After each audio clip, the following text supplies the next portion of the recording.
Olá, bom dia! Estamos iniciando mais um Líder Piauí.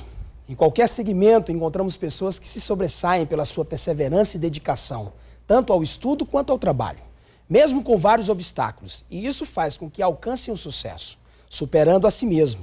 Essa também é uma característica de um líder. E estamos falando de Ismael do Nascimento Silva, que tem 25 anos, é piauiense, solteiro, é um advogado e assessor jurídico na Procuradoria-Geral do município de Teresina. Ele é formado em Direito pelo Instituto Professor Camilo Filho, pelo ProUni. Começou a trabalhar em 2000. Aos 10 anos de idade, vendia din-din, espetinhos e milho na sua comunidade. Trabalhava num turno e no outro, estudava. O trabalho era necessidade, visando ajudar no sustento da família. Vez que sua mãe era catadora de castanhas e separada do seu pai, que era pedreiro. Ismael se formou em Direito em junho deste ano, já aprovado no exame de ordem dos advogados do Brasil. Hoje desenvolve projetos sociais na sua comunidade, denominada Jovem com Visão, na qual tem vivido os melhores dias da sua vida, segundo o próprio Ismael. Ismael surpreendeu a todos os piauienses e a todos os brasileiros com uma atitude singela de agradecer os seus pais, mostrar a todo mundo aí o exemplo dos pais, como foi importante. Tudo bem, Ismael? Seja bem-vindo ao Líder Piauí. Bom dia, Marcos. Bom dia a todos os telespectadores que acompanham o seu programa. Essa semana está sendo um pouco atípica na minha vida por conta dessa repercussão acerca dessa homenagem aos meus pais durante a colação de grau. Engraçado que vocês, falando em outras emissoras, que poderia ser uma atitude normal, considerada normal, você agradecer aos seus pais. E isso fez com que chamasse a atenção de outras pessoas para que você pudesse aí estar falando do seu exemplo. Como que é isso? Como que você olha essa atitude sua e a reação das pessoas? É verdade. Eu acho que é porque eu fui criado em uma família tradicional, onde sempre se valoriza a questão, as bases familiares, o pai, mãe, toda a sua família. Eu não consegui assimilar bem de início e fiquei um pouco assustado por conta dessa repercussão, que inclusive gerou esse questionamento dentro de mim, que eu questionei outros colegas, outros amigos, fazendo essa pergunta: o que tem de anormal, o que tem de diferente em você homenagear seus pais que cause tanta repercussão, que cause tanto impacto dessa forma? E de início eu fiquei um pouco assustado para compreender o porquê de toda essa repercussão. De toda a repercussão. E aos poucos eu acabei compreendendo, as pessoas vieram me explicando, talvez seja por conta da própria história de vida, por conta da superação de dificuldades também, seja esse o aspecto de tanto ter repercutido essa imagem. Nós temos mostrado aqui histórias, Ismael, de pessoas, não apenas a pessoa, mas como a pessoa realizou o que realizou e conquistou aquilo que tem hoje, uma empresa de sucesso, uma função ou até mesmo resultados melhores na vida. É como eu estava te falando aqui nos bastidores, a gente estava conversando. Eu quero que você consiga mostrar para o nosso telespectador não apenas esse momento atual que você está vivendo. Uhum. Vamos voltar um pouquinho no tempo aí, aquele tempo em que você tinha muita dificuldade, você começou vendendo din-din. Onde foi isso e o que você fazia? Qual eram as ações que você fazia para vender o teu din-din? Vamos pensar um pouquinho sobre isso. Olha, regredir no tempo, no meu tempo, mexer um pouquinho no meu passado, para mim se torna emocionante, mas ao mesmo tempo para mim também é muito edificante. Porque eu passei por algumas dificuldades. Aos 10 anos eu tive que encarar a separação dos meus pais, que eram o meu suporte dentro de casa, o suporte mais próximo, o suporte familiar. Meu pai pedreiro, minha mãe catadora de castanhas. Profissão digna, e eu costumo dizer que era o melhor pedreiro do mundo e a melhor catadora de castanhas do mundo. E ali, com a separação dos meus pais, eu me vi na situação de, como era o único homem na família, filho homem, tinha uma irmã, de proteger a minha mãe, de trazer para dentro de casa, de trazer para si, na verdade, para mim mesmo, a responsabilidade de poder ajudar dentro de casa de alguma forma. Afinal, o salário... Suprir talvez a necessidade da ausência do teu pai. Da ausência do meu pai, isso. Até porque também os rendimentos do meu pai à época eram muito baixos. E a minha mãe também tinha um rendimento baixo. A profissão de catador de castanhas, infelizmente, à época, não trazia a renda necessária para nos mantermos. Então foi quando eu comecei a trabalhar. Trabalhava no turno da manhã, vendendo din-din na comunidade, nas comunidades circunvizinhas da minha grande Santa Maria, como eu costumo dizer. E no turno da tarde eu ia para a escola. Às vezes eu chegava faltando 10 minutos já para ir para a escola, almoçava rápido ali, naquele rapidão, tomava um banho, chegar no horário, para chegar a tempo na escola. E aí a gente foi passando todo esse... Isso você fazia espontaneamente? Espontaneamente. De início, minha mãe perguntou se eu estava disponível a fazer isso. Minha mãe preparava o din-din à noite, quando chegava, ela catava as castanhas, chegava à noite, ela preparava os din-dins, e na manhã seguinte eu ia. Se eu voltasse com um din-din, para mim era o pior dia da minha vida, porque eu queria voltar sem nada, eu queria voltar com o isopor vazio. Isso. E aí a gente foi passando por esses momentos de dificuldades, e foi claro, eu costumo dizer que o trabalho ele dignifica o homem. Sim. E eu fui aprendendo a dar valor à vida. Nesse mesmo período a gente tentou outras possibilidades, fomos vender din-din, fomos vender milho de uma roça dos meus avós. E graças a Deus, com toda essa tentativa de ajudar em casa, eu consegui aprender a dar valor à vida, a dar valor a tudo que a gente vai suando para conseguir. Qual era o tempo que você usava para estudar? Você trabalhava pela manhã, ia para a escola à tarde e os estudos complementares? Os estudos complementares eu costumava fazer no turno da noite, até porque lá em casa a nossa primeira televisão, já tinha meus 15 anos de idade quando a gente foi ter nossa primeira televisão, justamente por conta da condição financeira. A gente costumava às vezes assistir na casa do vizinho.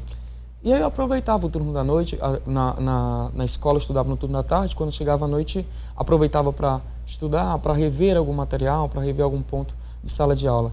Estudava em escola pública, nessa época não havia questão, por exemplo, de bibliotecas comunitárias, que hoje já existe, né? Essa possibilidade, que facilita, com certeza. Sim. E aí eu aproveitava para estudar em casa, mas sempre com o apoio dos pais. Eu costumo dizer que às vezes faltou apoio financeiro, mas o apoio moral sempre tive. Sempre teve. Mesmo com a saída do teu pai de casa, ele continuava dando a participação dele? Meu pai é meu orgulho, meu pai é meu referencial. Até hoje quem sempre está me dando um apoio. Como eu estou dizendo, às vezes não financeiro, mas o apoio moral eu vejo ele como essencial. Como exemplo. Sim. Certo. E você tem irmãos? Eu tenho uma irmã do primeiro casamento, meu pai e minha mãe, só que meu pai, no segundo casamento dele, ele já tem mais 2 filhos. Ah, tá. Então, nesse período, nessa época em que você estudava, trabalhava, tua irmã tinha quantos anos? A minha irmã é 1 ano mais velha do que eu, no caso. Ela era mais velha? Ela era mais velha que eu, 1 ano. Certo. Aí ela ficava cuidando da casa, enquanto minha mãe trabalhava catando castanhas. E aí eu chegava por volta de 12h30, até uma hora que era o horário que eu ia para a sala de aula, para a escola. E ela sempre te ajudando lá também? Sim, sempre. Uma marca da nossa família, apesar da separação dos nossos pais, que foi uma separação amigável, hoje eles mantêm essa relação amigável, apesar da separação, que não é tão comum também. Não é comum. E uma marca nossa é a união. Graças a Deus nós somos sempre unidos, sempre preocupados, um ajudando o outro, sempre preocupado com o bem-estar do próximo. E isso você acha que te ajudou nessa estratégia de chegar a se formar, a ser um advogado? Me ajudou bastante. Hoje eu utilizo o exemplo da minha família com relação a essa questão de união para dentro da minha comunidade. Porque por mais que eu sempre coloco, houve um rompimento matrimonial entre meu pai, houve. Mas sempre houve esse diálogo, essa comunhão. Então o que eu trago hoje para dentro da comunidade, da minha comunidade, é que essa união que eu tinha na família, nossa família espalha para dentro da comunidade, para dentro da comunidade carente que a gente mora. Então acontece, trazendo para dentro da minha área do direito hoje é algo que é importantíssimo também, por conta de justamente essa questão social que o próprio direito envolve, e eu utilizei todo esse suporte, toda essa dificuldade, toda essa base familiar, esses valores, para conseguir realizar os meus sonhos. Tentei o máximo ser independente dos meus pais, porque cada um tinha as suas necessidades. Meu pai com a nova família que ele formou, minha mãe porque tinha as necessidades dentro do lar mesmo. Então eu sempre procurei trabalhar para alcançar esse desejo que eu tive, que eu costumo dizer que não é paixão de infância, é amor de infância pelo direito. Trabalho formal, você começou quando e onde? Trabalho formal. Depois que eu passei por essa fase toda de venda de din-din, que eu cheguei até o ensino médio, durante o ensino médio eu trabalhei numa fundação, eu consegui vencer um concurso de literatura de cordel à época, eu sempre gostei de escrever, sempre gostei de ler. Vencer sempre foi uma marca sua. Nós temos alguns prêmios, né? Mas eu costumo dizer que é tudo força da dedicação, do esforço. Sem dúvida. Não coloco que seja inteligência, mas coloco a questão do próprio esforço mesmo, de procurar sempre dar o melhor em tudo que eu fosse fazer. Eu que estou aqui do lado do Ismael, estou percebendo uma característica que está presente aí durante toda a história dele. Uma humildade que eu tenho certeza ajuda bastante você a alcançar, abrir portas e alcançar, realizar.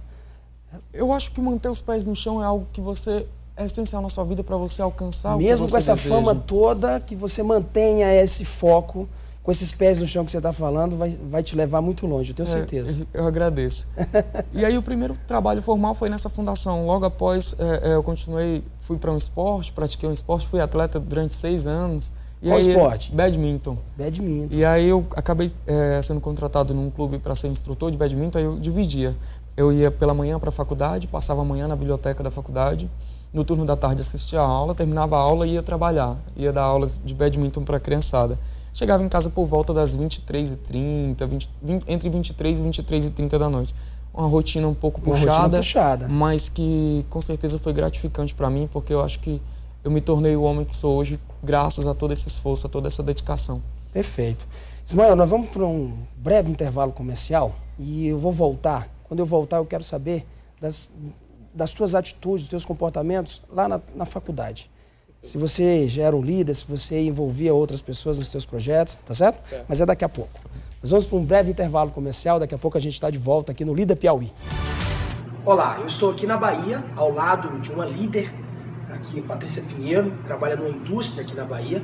Eu quero saber quais são os desafios que ela enfrenta no dia a dia enquanto líder lá na indústria. Tudo bem, Patrícia? Tudo bem. Seja bem-vinda. Obrigada. Fala pra gente, fala pro nosso telespectador, quais são os desafios que você tem enquanto líder dentro de uma indústria? Bom, os desafios eles são diários, né? A gente tem que lidar com as adversidades todos os dias. Então, nós trabalhamos diretamente com clientes, com nossos clientes internos, com nossos clientes externos. E cada dia que passa é um desafio superado. Tudo que eu aprendi, eu tenho colocado em prática. Eu tenho mais de um ano que fiz DL e a gente percebe que a cada dia a gente utiliza as ferramentas que a gente aprendeu aqui de uma maneira diferente, né? Lapidando a cada dia essas ferramentas, que são diamantes que a gente recebeu aqui, utilizando da melhor forma. E hoje eu me considero muito melhor com minha equipe de trabalho, com meus colegas de trabalho, com meus supervisores, né, com meu gerente, minhas supervisoras imediatas. E meu objetivo maior hoje é trazer para que cada um sinta um pouquinho do que eu vivi. Muito bom. Tô disseminando devagarzinho, daqui um dia tá todo mundo aqui com a gente.